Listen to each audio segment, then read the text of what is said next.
بسم اللہ الرحمن الرحیم۔ گمنام ہیرو کے معزز ناظرین السلام علیکم۔ دوستو لائک ضرور کر دیا کریں، شکریہ۔ آئیے چلتے ہیں کہانی کی طرف۔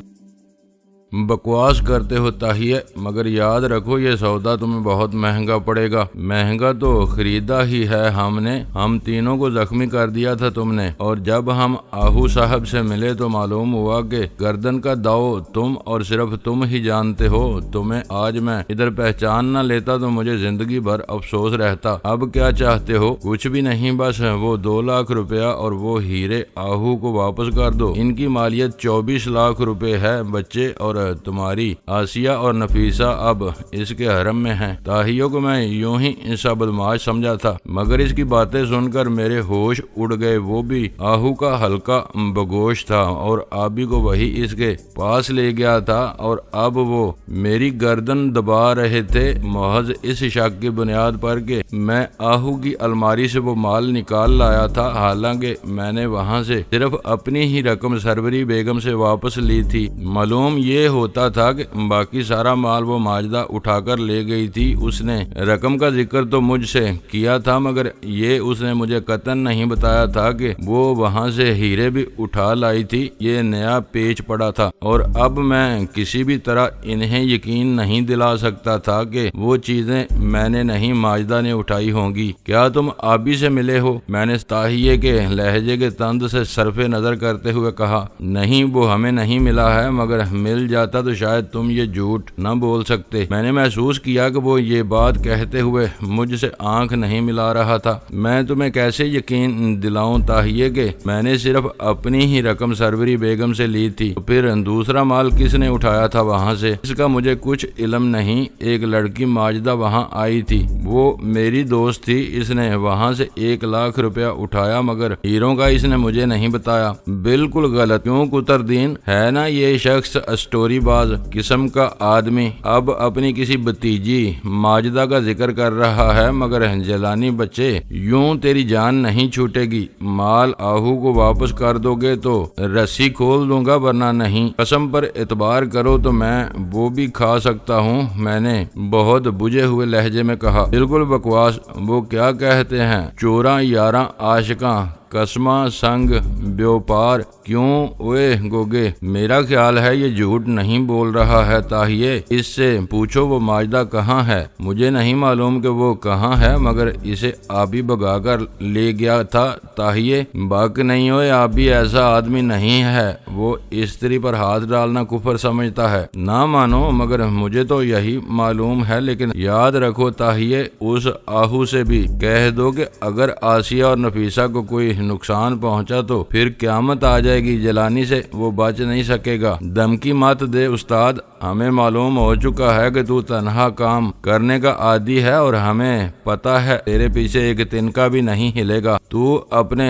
دل سے یہ اکڑ پھو نکال دے اور اپنا قصہ اب ختم جان۔ تاہیے نے پستول ڈب میں رکھتے ہوئے کہا۔ اچانک دروازے میں ایک لمبی تڑنگی دوہرے بدن کی عورت نمودار ہوئی۔ اے خانو، چل اب ادھر روٹی تو کھا لے۔ آئے ہائے، اسے باندھ رکھا ہے تو نے ادھر؟ مجھ پر نظر پڑتے ہی وہ گھبرا کر میرے پلنگ کے پاس آ ٹھہری۔ یہ جیلانی ہے بابی، نامی گرامی آدمی ہے۔ یہ پھانسی کی کوٹڑی سے بھاگ نکلا تھا۔ 50,000 روپے کا انعام مقرر ہے اس کی گرفتاری پر۔ آئے ہائے، کیسا سوہنا جوان ہے، پر یہ خون کیسا ہے؟ اس کے منہ پر جیسے چاقو سے لکیریں ڈال دی گئی ہوں۔ کسی نے وہ جھک کر میرے چہرے کی خراشیں دیکھنے لگی۔ کار کے شیشے ٹوٹ کر یہ زخم لگا گئے تھے۔ اسے بڑے کام کی شے ہے یہ بابی، بھون کر کھاؤ تو اور مزہ دے گا یہ۔ آئے ہائے، توبہ توبہ، کیسے ظالم ہو تم لوگ، باندھ کر مارتے ہو غریب کو۔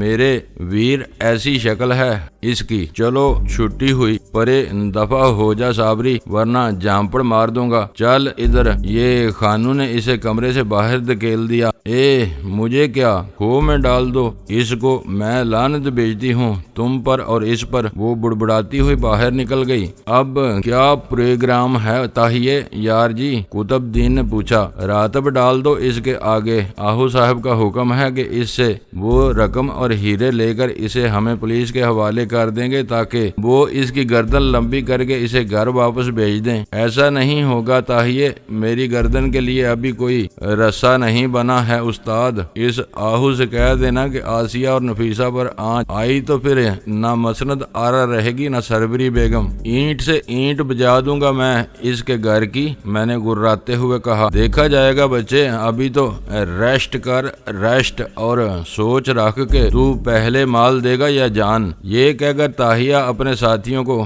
باہوں میں سمیٹتا ہوا باہر لے گیا۔ خانو نے دروازہ بند کر کے باہر سے کنڈی چڑھا دی۔ باہر نکلتے ہی طاہیہ دبی زبان میں بولا، اوے خانو، اس عورت ذات کا کوئی اعتبار نہیں ہوتا، اپنی اس صابری کو میکے بھیج دے 8-10 دن کے لیے۔ وہ دروازے کے قریب ہی رک گئے تھے۔ خانو کا جواب میں نہیں سن سکا، وہ ٹہلتے ہوئے آگے نکل گئے تھے۔ میرے چاروں طرف ایک بار پھر دبیز تاریکی چھا گئی۔ وہ مجھے بدترین انجام کی دھمکی دے گیا تھا۔ وہ طاہیہ، اس کو آہو نے میری سرکوبی پر متعین کر رکھا تھا۔ اس کی باتوں سے میں یہی اندازہ لگا سکا تھا کہ کچھ تو وہ اس ڈبوگری کے قصے پر مجھ سے انتقام لینے کی طاق میں تھا۔ پھر وہ چونکہ آہو کا آدمی تھا اور اس نے اپنی ہر بات اسے بتا رکھی تھی، اس لیے آہو کو معلوم ہو گیا تھا کہ ڈبوگری میں جس آدمی نے انہیں بے ہوش کر کے بے بس کر دیا تھا وہ جیلانی کے سوا اور کوئی نہ ہو سکتا تھا۔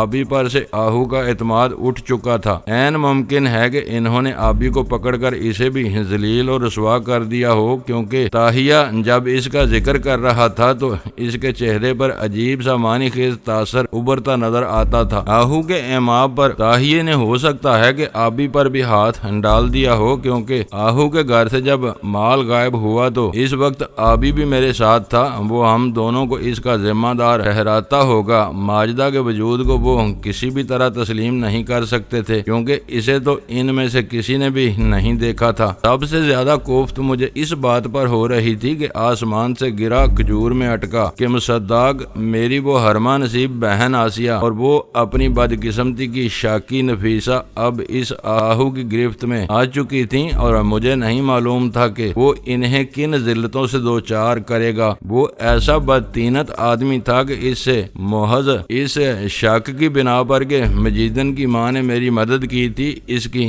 دان پان بیٹی کو اغوا کروا کے چکلے پہنچا دیا تھا، اور اب وہ ناتھ اتروائی کے 20,000 روپے کی بھینٹ چڑھ کر ملیا میٹ ہو رہی تھی۔ کاش میں آسیہ کی طرف جانے سے پہلے اس بیچاری کو اس اذیت سے نجات دلا سکتا، مگر میرا برا ہو، میں اپنی اس منہ بولی بہن کی مدد کو پہنچنے کی بجائے خون کے رشتے کے پیچھے چل نکلا، اور نتیجہ یہ نکلا تھا کہ میں نے نہ صرف آسیہ کو ایک نئی مصیبت میں پھنسا دیا تھا بلکہ اب نفیسہ کو بھی دوزخ میں جھونک دیا تھا۔ اس نفیسہ کو جو ایک صاف ستھری عمدہ قسم کی باعزت زندگی گزار رہی تھی، اسے میں نے اس کے پرسکون گھونسلے سے نکال کر تقدیر کے اندھے تیر میں پرو دیا تھا۔ اس کی مایوسیوں اور بد نصیبیوں کا بھی اندازہ نہیں کیا جا سکتا تھا۔ وہ اس گوہار میں خواہ مخواہ ماری گئی تھی۔ آسیہ تو تھی ہی ایسی، تیرا وقت کے مصائب نے ہمیشہ سے اس کے نتنوں میں تیر دے رکھا تھا، مگر اب میری وجہ سے مجیدن بھی تباہ ہو رہی تھی اور نفیسہ بھی، اور شاید اب مسند آرا کی باری آنے والی تھی، کیونکہ آہو کی راہ کا وہ سب سے بڑا کانٹا تھی۔ میں کتنی ہی دیر تک وہاں اس پلنگ پر رسیوں کی گرفت میں بے بس پڑا اپنے حالات پر غور کرتا رہا، مگر جن مسائل سے میں دو چار تھا ان کا کوئی فوری حال میری سمجھ میں نہیں آ رہا تھا۔ کوئی 1 گھنٹے بعد خانو اور قطب دین دروازہ کھول کر اندر آئے۔ وہ میرے لیے کھانا لائے تھے۔ لے سجنا، کچھ بھوجن تو کر لے۔ خانو کھائے اور اس کا قیدی بھوکا رہے، یہ نہیں ہو سکتا۔ اس کا ہاتھ مت کھولنا خانو، بڑی کتی شے ہے یہ۔ قطب دین نے خانو کو خبردار کرتے ہوئے کہا۔ لالٹین اس کے ہاتھ میں موجود تھی۔ تو پھر یہ کھائے گا کیسے؟ خانو نے حیران ہو کر پوچھا۔ میں اس کے ہاتھ کا مزہ چکھ چکا ہوں، یہ ایسی بدماش شے ہے کہ چٹکیوں میں آدمی کی بتی گل کر دیتا ہے۔ اچھا؟ خانو نے مجھے غور سے دیکھتے ہوئے کہا۔ یوں کر اس کا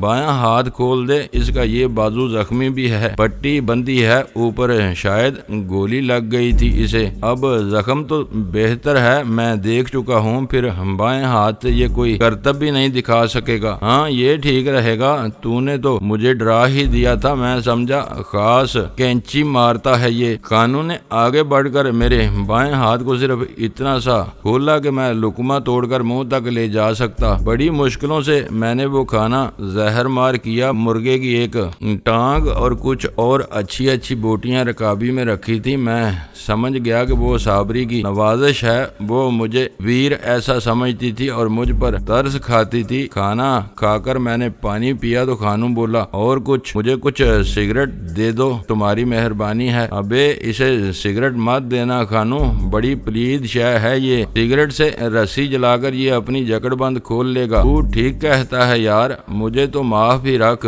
سجنا، شرگٹ نہیں مل سکے گا۔ یہ کہہ کر خانو باہر جانے لگا تو قطب الدین بولا، تیرے کوٹ میں رکھی ساری چیزیں محفوظ ہیں پیارے، جب تو تختے سے اترے گا اور تیری گردن لمبی ہو چکی ہوگی تو ہم وہ ساری چیزیں تجھے واپس کر دیں گے، اور وہ نقدی میری طرف سے اپنی بہن کو منہ دکھائی کے عوض رکھ لینا۔ میں نے بڑے غضبناک لہجے میں کہا۔ قطب الدین نے پلٹ کر تڑاک سے ایک تھپڑ میرے منہ پر جڑ دیا۔ زبان کاٹ دوں گا سالے تیری کتے کا بچہ، خنزیر کی اولاد۔ وہ بہت زیادہ تپ گیا تھا۔ بس اوئے بس قطب الدین یار، تو گرمی کھا گیا ہے، لعنت بھیج اس پر، بندہ مویا برابر ہوتا ہے۔ یہ کہہ کر خانو قطب الدین کو کھینچ کر باہر لے گیا۔ میرا گال سنسنا کر رہ گیا تھا۔ سور کے بچے نے بہت کڑاکے دار ہاتھ مارا تھا میرے منہ پر۔ کاش میرے ہاتھ کھلے ہوتے، میری ذلتیں اور رسوائیاں اپنی انتہا کو پہنچ چکی تھیں۔ وہ بے وقت